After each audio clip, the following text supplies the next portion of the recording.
જય હો. મને જણાવો કે મને પ્રગટ કરવાનું કારણ શું? અમરિયો ગાયના હાડપિંજરમાં ઘૂસી ગયો છે. એને ત્યાંથી બહાર કાઢવા માટે તારું સર્જન કર્યું. જા જા, તું તારું કામ સંપન્ન કર.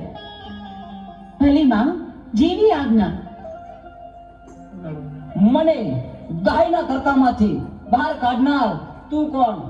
માડી, અમરિયો રાક્ષસ મને પૂછે છે કે મારું નામ શું છે. મારે શું જવાબ આપવો એને માં? તને અમે અમારા અંગના મેલમાંથી બનાવી એટલે તારું નામ મેલડી. તું માં મેલડીના નામથી જગતમાં પ્રસિદ્ધ થઈશ. વાળી મેલોડી બેઠા છે ને બાપ, તમારે ખાતરી કરી લેવી હોય કરી લેજો સાહેબ. અહીંથી કદાચ મુંબઈ સુધી અને વિદેશની મલપા જાઓ અને જેથી એમ કહેવાય કાકા કુટુંબ મામા મોહાર કોઈ ન હોય અને એવા ટાણે દુઃખ પડે ને તેથી આના નામના બે આંખમાંથી આહુડા પાડજો જો કમો તે મરવા દે ને તો મારી ઝાડ વાળી ભલે માં, જેવી આજ્ઞા. હું મેલડી હમણાં અમરિયાને ગાયના કરકામાંથી બહાર કાઢું છું.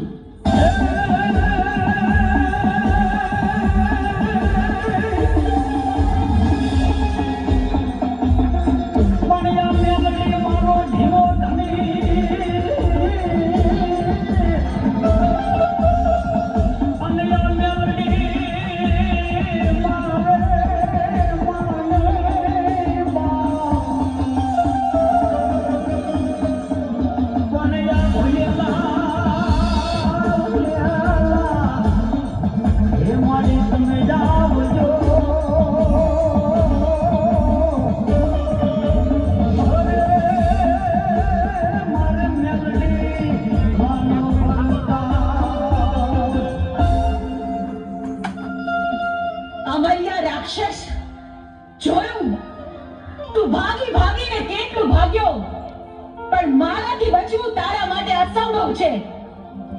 હું ચોટીલાની ચામુંડ તારું કાળ બનીને આવી છું.